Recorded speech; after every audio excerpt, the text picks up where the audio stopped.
Hey everyone, Robin from Backscatter here, and in this video I'm going to show you the best underwater settings for the GoPro Hero 11.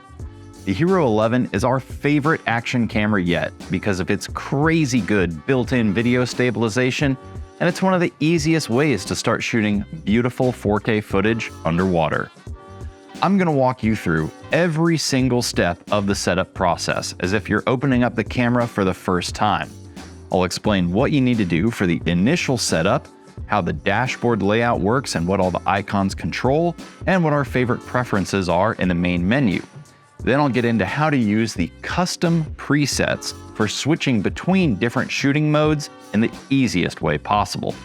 I'll break down all of the specific settings for the best results in wide-angle video, macro video, slow motion video, and even photos.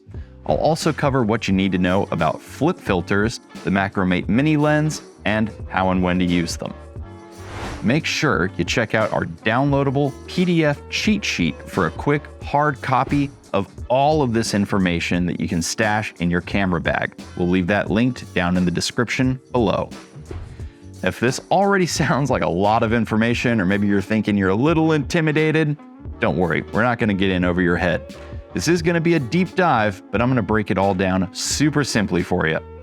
If you're already familiar with the operation of your camera and you want to just skip ahead through anything, you can use the chapters in the play bar. So stick with me as we dive into the best settings for the GoPro Hero 11.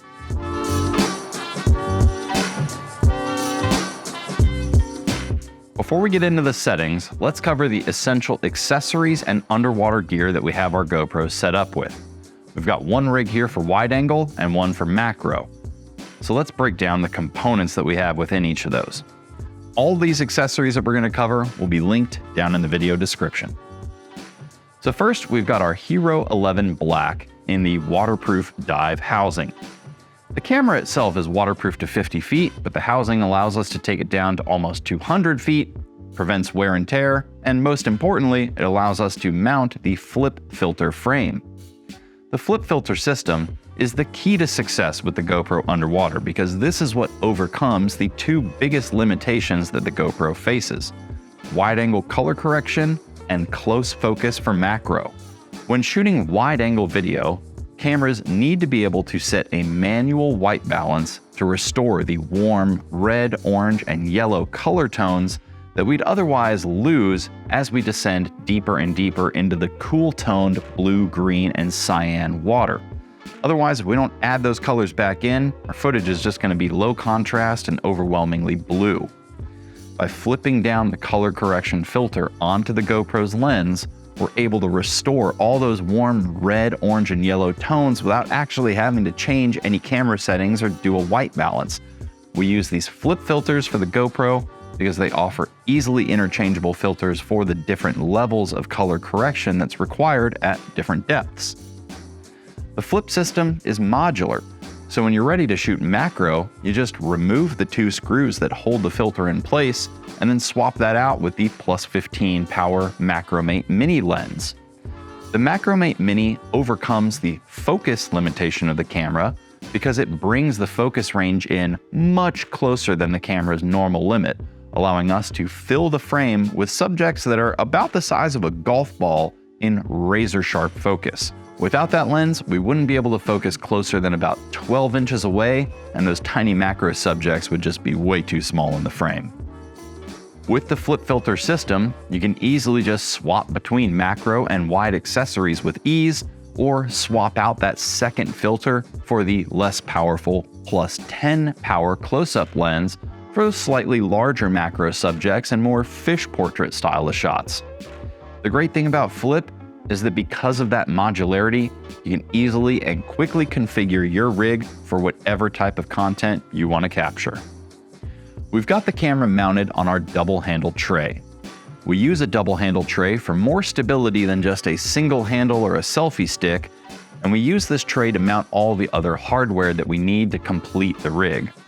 On the top of the handles, we mount our control arms, and on the bottom is where we add our tripod for macro video, as well as a safety lanyard. Across the top of the tray is the new arch plate, which adds an additional handle point that's very convenient for carrying your rig or handing it up to a boat, And you can also attach additional lighting and accessories up here. This also gives you a nice secondary grip position if you're shooting vertical video or photos. The control arms are mounted on the top of the handles, and these are what hold our lights. There's two types of control arms. You have your flex arm and ball arms. Flex arms are great because they're inexpensive, lightweight, and simple to maneuver, but you can't really add flotation to them, and they aren't as maneuverable or as stable as the ball arms. Ball arms are what offer you more ability to add buoyancy compensation to offset the weight of the camera system, and they offer way more finely tuned, precise control over your lighting placement. Because of this, ball arms are the preferred setup and what we recommend the most, but flex arms are fine too if that's what fits your budget. It's always easy to upgrade those later if you want. So that brings us up to our lights. We're only going to be using video lights since we need that constant light source for video, and a GoPro cannot synchronize with a strobe for photos. The Backscatter Macro Wide 4300 is a compact, versatile video light that pairs great with GoPro. This light is bright enough to give the camera all the light that it needs to achieve great image quality, and it offers both wide and macro modes to accommodate both shooting styles easily. When shooting wide angle, you'll need two lights for complete even coverage of the scene, and you'll want those set to the wide mode. When shooting macro, you can just use one light in the macro mode directly over the camera to concentrate brightness down on the subject and create some shadows and contrast underneath it. You can also add on the optical snoot accessory to create an even darker background to make it less cluttered, camouflaged, or confusing around that subject. The last accessory is a tripod, which is essential for good macro video. No one enjoys watching shaky macro footage, and the shots are often so tight that there really isn't much wiggle room for any handheld error.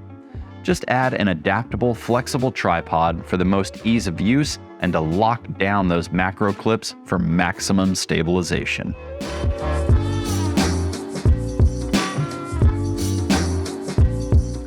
So the first thing to do upon powering on the GoPro is to set your desired language, agree to their terms and conditions, and then choose whether to activate the GPS or not. And we always set the GPS to off because it doesn't work underwater. The GoPro will then prompt you to install the GoPro Quick app on your smartphone. The app will allow you to finish the setup on the camera, pair it via Bluetooth, and you can enter a custom name for your camera.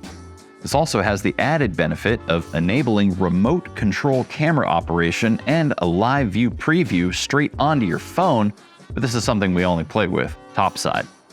Yeah, it is kind of a pain in the butt that the camera forces you to do a firmware update and pair it with your phone straight out of the box and that it doesn't just work right away, but that's modern technology. So make sure you get this taken care of before you pack everything up and head out on your trip in a remote location with spotty Wi-Fi.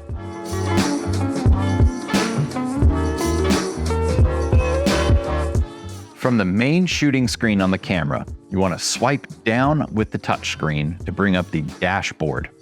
This screen is going to have 7 icons, along with the time, the date, and some other info at the top of the screen. These icons can be tapped to toggle them on or off, or you can bring up additional options within them. Blue means that they're on, gray means that they're off. You want to set these as follows. Voice control should be off. This is the default setting. Voice control is useless underwater with a reg in your mouth. Turn the beep to off, just on by default. This is annoying because it makes the camera beep with every button press and clip that records, so we just like to turn it off, but it's really up to you. Quick capture we want set to on. This feature makes the camera start recording a clip as soon as you hit that red record button, even if the camera is off. This is great for responding to those fast action scenes that you weren't quite ready for. Set the screen lock to off. This is what enables the touchscreen operation, and you're going to have a really hard time keeping up in this video if the touchscreen doesn't work. For the front screen options, you want to change that to status only. By default, it's set to actual screen. So status only is nice because it really just shows you the number of clips you've recorded. Actual screen is showing you basically the same thing that's on the back of the camera but on the front. So unless you're shooting selfies, you're not going to see it. It's going to use up more battery power than you actually need to. For orientation, we want this set to locked. This is off by default. This is what prevents the camera from switching into its vertical recording mode if the camera should be turned that way. Unless you're shooting specifically for TikTok or Instagram content, you probably just want to leave this locked into the more traditional video format. And finally in there is the max lens mod mode. Just keep this off, same thing as the default setting. We're not using any of the max lens mod accessories underwater. These dashboard settings are set once and forget. They remain unchanged regardless of the shooting mode that you're in, and they won't need to be adjusted at all no matter what the camera is being used for underwater.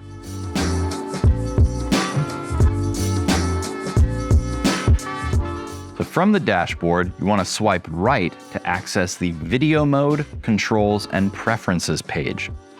The video mode box is a quick settings slider that allows you to choose between the highest video quality and extended or even maximum battery life. Make sure that you have this set to highest quality in order to unlock all of the video resolution and frame rate recording options that the camera has. If you're in one of the battery priority modes, it will restrict the resolution and frame rate options available to you. Next is the controls box. By default, the GoPro is set to the easy control scheme. This is meant to simplify the interface and make it more straightforward for new shooters, but this also prevents us from accessing the essential stuff that we need in order to make it work better for us underwater. Tap the controls box and swipe that from easy to pro, then just tap again to confirm that choice. While still on this screen, select Preferences and then General. If the setting is what we want by default here, we're going to skip right over it and not even acknowledge it. We're only going to change the things that we need to. So set these options as follows. The default preset needs to be last used. It's set to last used video by default. The difference here is that the last used setting resumes what you were actually last shooting. So if you were shooting video, it'll kick right back into video mode, photo mode, etc. The default setting always goes to the last used video mode, which is just kind of silly. The auto power off setting should be set to never or 5 minutes. It's set to 5 minutes by default. If you get annoyed by your camera going to sleep, set this to never, but if you always forget to turn your camera off and end up burning down the battery, set this to 5 minutes and save yourself some trouble. The anti-flicker setting needs to be 60 Hertz. This is the North American standard for NTSC. If you're in a country running the PAL standard, you'll want to select 50 Hertz. This will also cause the frame rate settings to be slightly different. If you don't know what this means and you're in the US, just leave it set to 60 Hertz. After completing the general settings, select Displays. Set the display settings as follows. Screensaver rear needs to be set to never. This is 1 minute by default. If there's one setting in here you want to make sure you change, trust me, it's this one. The screensaver is different from the auto power off. The screensaver just makes the back of the screen go black so that you can't see what you're shooting. It's meant to save battery power, but it basically forces you to shoot blind. So make sure you set this to never so that you're not having to contend with that underwater. Screensaver front should be set to match rear screen. This will just make it match that same exact setting. Set display brightness to 100%. You can always dim the screen to conserve battery power, but if you're shooting in really bright, shallow water conditions, you're gonna need a bright screen to overcome any glare. So we keep this set to 100% during daytime shooting. If you're in lower light environments, you can lower the brightness of that screen down to 60 to 75%. That's going to save you a lot of battery life, but you might only do that on night dives or if you got really cloudy conditions. The final step before backing out of the main menu is to format our memory card. This is something you want to do the first time you put a new card in the camera or every time you want to wipe your card and have it empty and fresh for a new trip or shooting session. Formatting the card will completely erase the memory card, so make sure that you have it backed up before doing this step. Select Reset and then Format SD card, then Format. Now we're all done with the main menu, we can back all the way out of there and return to the main shooting screen.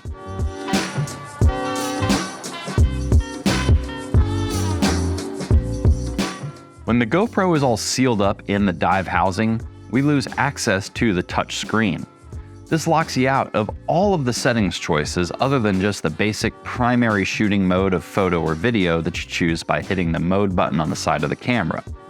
What we need to do is make some custom preset shooting modes with our favorite underwater settings for video and photo so that we can just quickly cycle between those different preset shooting modes while the camera is sealed in the housing.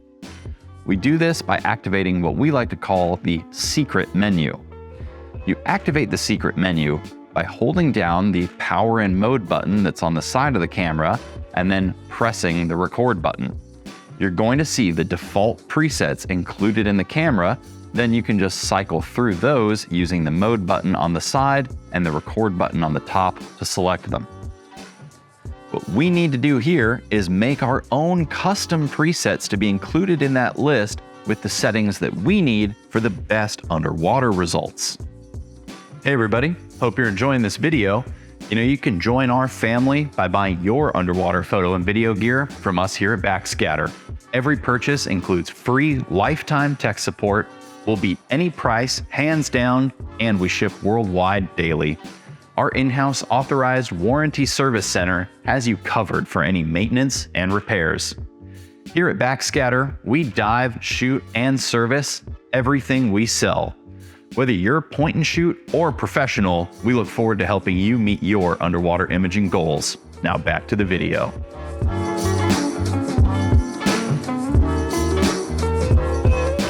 We're going to start off by making different custom presets for the most popular ways to use the GoPro underwater. We'll start off with wide-angle video, and we're going to move on to macro video, super slow motion video, and then the photo settings.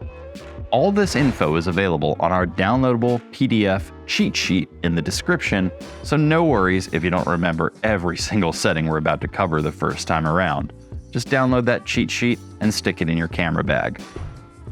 Actually making a custom preset is super easy. For our first example, we're going to get all set for wide-angle video. While you're at the main shooting screen, you want to tap the default standard preset in the bottom center of the screen. This brings up the additional default presets that are built into the camera. Hit what we like to call the hamburger icon over here in the upper right-hand corner. That will then show you the plus icon to add a new custom preset. The first thing to select is the mode, which for this preset will be video. Only video options are available while the GoPro is in video mode, whereas your photo options are available when you're in the photo mode. Press the check icon in the top right corner to confirm that selection. The next options are aspect ratio, resolution, and frame rate. These are the three most important video settings because they determine how much information the camera will capture while it's recording. The aspect ratio is at the top of the screen, and you can just keep this set to 16:9 for that traditional video format. There are multiple resolution options available on the GoPro. We recommend always shooting at the highest resolution possible based on what your editing computer can smoothly play back and handle. The two most frequently used settings are 4K and 1080 HD. 4K has about 4 times the resolution of 1080 HD, but those 4K files are also much larger and more highly compressed, making them difficult for some computers to work with unless you're editing on a newer machine. 1080 HD is the more ideal choice for people with older computers that can't handle that smooth playback of those beefier 4K files.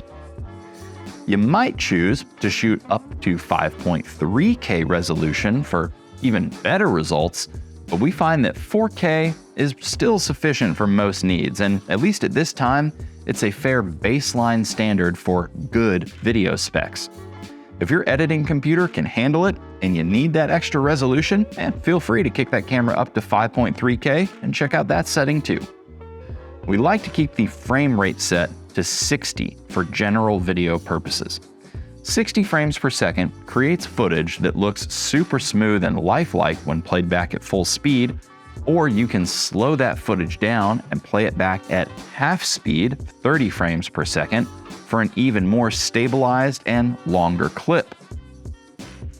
Some shooters might choose to set the camera to 30 frames per second instead of 60 if you're diving in low light or dark conditions, like maybe you're on the shadowed side of a wall or you're diving on a really overcast day.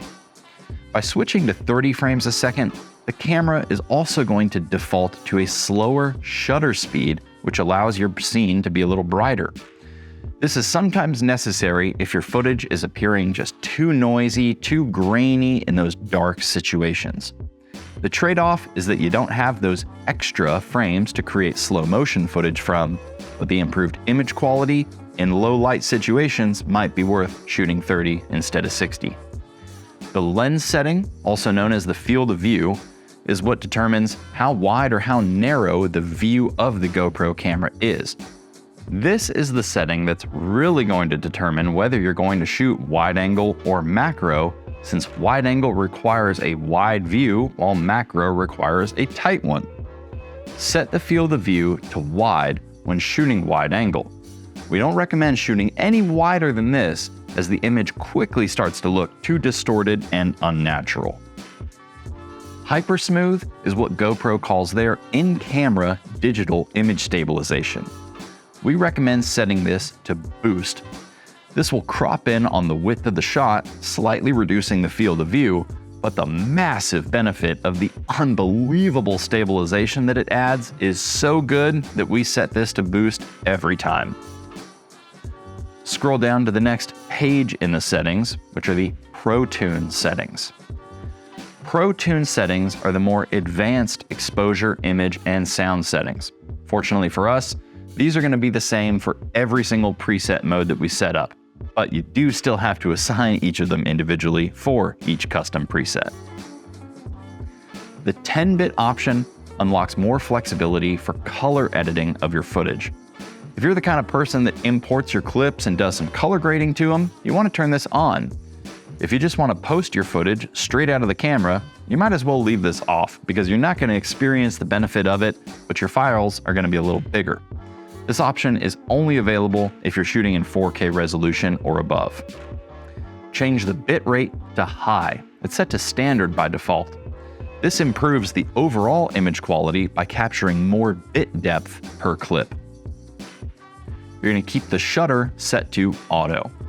This will enable the camera to always pick a shutter speed that is double your frame rate for that natural looking, very traditional sort of motion blur in your video shots. Take the EV comp down by a half stop to minus 0.5. It's left at 0 by default. This makes your shots just a little underexposed, which helps knock down those brightest highlights. It also increases the contrast and the color saturation, just making the shot look better. Keep the white balance set to auto. Thanks to our flip filters, the camera will create perfect color on its own using this setting. ISO is how bright the GoPro makes the shot. This is always going to be automatically determined by the camera. We're just going to set the range that it can choose from. Keep the minimum set to 100 and raise the maximum to 6400. The GoPro requires a lot of light because it has such a small sensor. If you're diving on a cloudy day, you're diving deep, you're on the shadowed side of a wall or even inside a wreck, the camera is going to use a high ISO value, which is going to create lots of noise in the shot. When things get dark, it's better to flip the filter out of the way and switch to video lights instead. This will bring that ISO level back down and improve the overall image quality. Even if you don't have lights and you have to shoot at a high ISO, we'd rather get a shot that's noisy than one that's too dark to use. Sharpness stays set to medium, which might seem counterintuitive, but we found that having it set to high makes things look a little too crunchy underwater, especially if there's lots of particulate matter and just stuff in the water. You want to keep the color setting set to natural. This provides the best baseline result for folks that don't plan to color grade or heavily edit their footage. It's going to look good enough straight out of the camera to publish without any editing required. Keep the raw audio off. We really don't care about audio, as most of the time it's just going to get cut out in place of some background music. And finally, turn wind to off, as that's one thing we will not be contending with while in a dive housing underwater. And scroll down from there to the last page of the ProTunes settings, the shortcuts. Shortcuts are the icons that are present on the main shooting screen that allow you to quickly access your favorite features when you're able to use the touchscreen. Since we can't do that underwater, just turn off all the shortcuts so that you have a less cluttered main shooting screen. From there, you want to hit the checkbox in the upper right corner to confirm your choices and move on to the final step. The final step is to save the custom preset with a name. The default options that GoPro includes don't really work that well for our needs, and unfortunately, we can't yet rename or create our own names, so just choose custom for this first preset. It does kind of suck that each of your subsequent presets are going to be custom 1, custom 2, and so on, so make sure you're familiar with what each preset is before you start diving. If you do forget, the presets display the resolution, frame rate, and field of view that you assigned to them, which is all you really need to know to figure out what each preset is for, so it's not that big of a deal. That's your first custom preset for wide-angle video, locked in and done.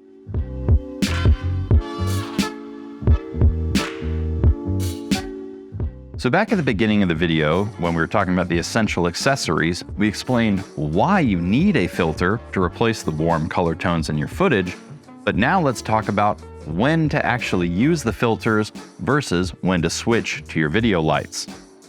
GoPro's actually made some pretty large changes to the way that their cameras handle underwater color over the past few camera models. As a result of that, we've modified the color mix of our filters and the recommended depth ranges to better suit these newer GoPro cameras.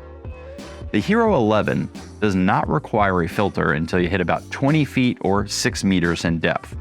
When you're on the surface or just super shallow, it's better to leave the filter off. Once you hit that 20 feet or 6 meter mark, that's when you flip on the dive filter and use that down to about 40 feet or 12 meters. When you go deeper, flip over to the deep filter for the 40-foot 12 meter to 80-foot 24 meter range.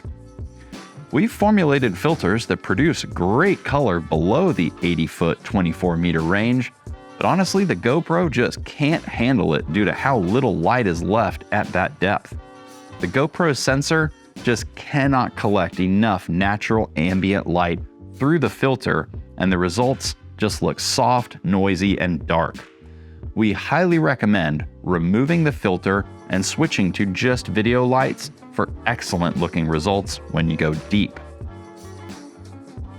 Keep in mind that all those depth ranges and recommendations are based on ideal, sunny, clear water high-vis shooting conditions. If the clouds roll in, or if water visibility drops, shift the depth recommendations on the filters up by about 10 feet or 3 meters. For example, begin using the dive filter at 10 feet or 3 meters, the deep filter at 30 feet or 9 meters, and switch over to your video lights instead of filters at 70 feet or about 21 meters.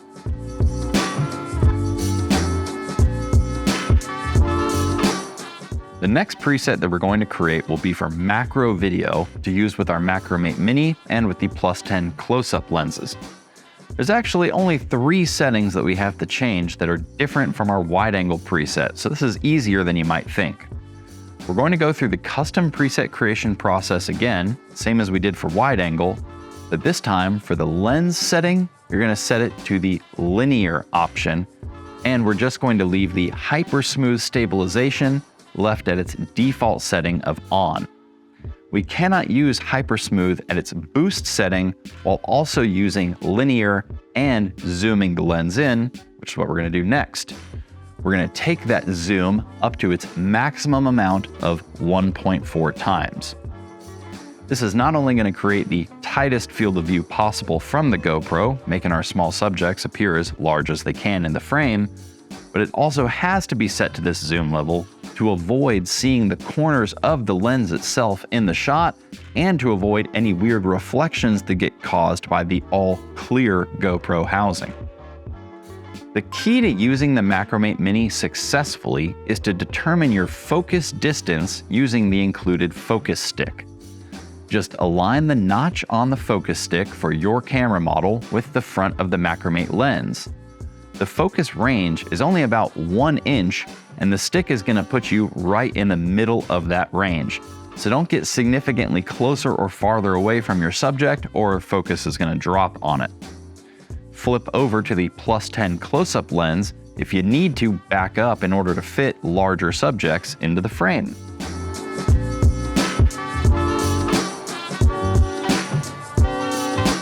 The main difference between shooting super slow motion footage and just regular old wide angle is the trade-off between shooting way faster frame rates in a lower resolution.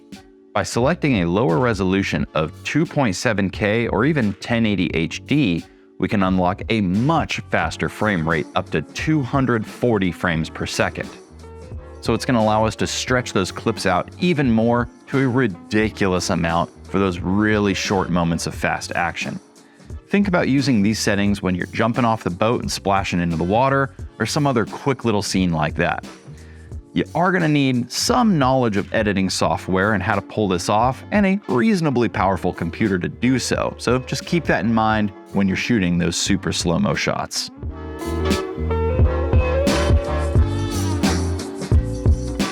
While the GoPro can take photos, it's really primarily a video camera.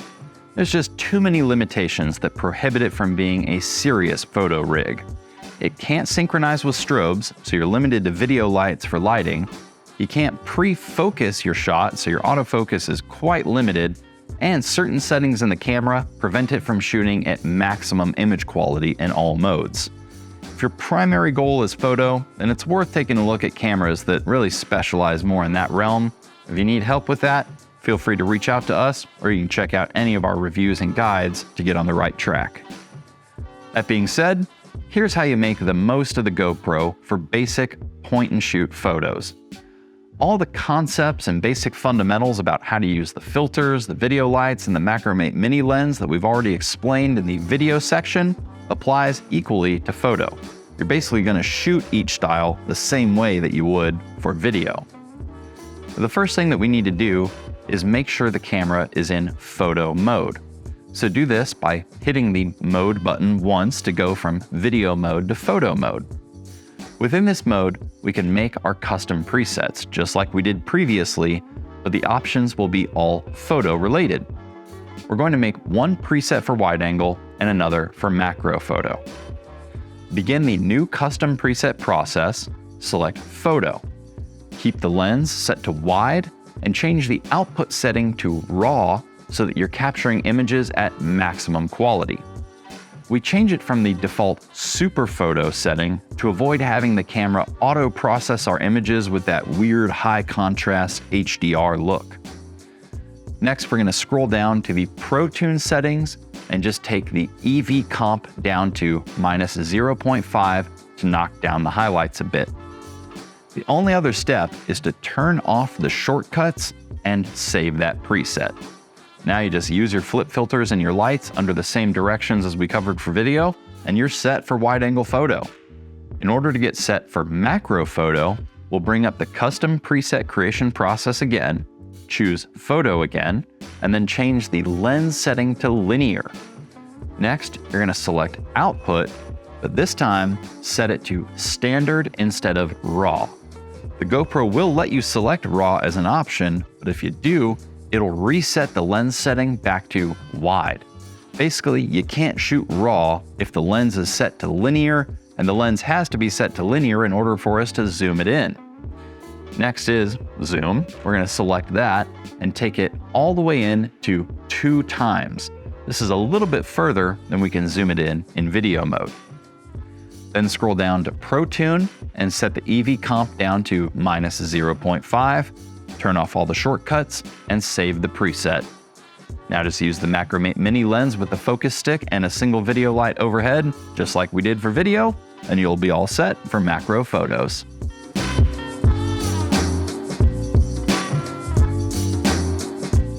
So thanks for sticking with me through all that. I know that was quite a bit of info, but it is basically everything you need to know about the best underwater settings for GoPro HERO 11 and all the gear and accessories that you need to pull it off too. If you have any questions about anything that we covered, feel free. Give us a call, send us an email, or leave a comment on this video. You can also help keep us making more of these videos by purchasing your underwater camera gear from us here at Backscatter or any of our authorized dealers worldwide. Every purchase includes free lifetime tech support. We ship internationally every day and will beat any advertised price. We even dive, shoot, and service everything that we sell ourselves. Don't forget to download a copy of the best settings cheat sheet to save, and be sure to check out the companion article to this video on backscatter.com for even more info. Thanks for watching. I'm Robin from Backscatter, signing off.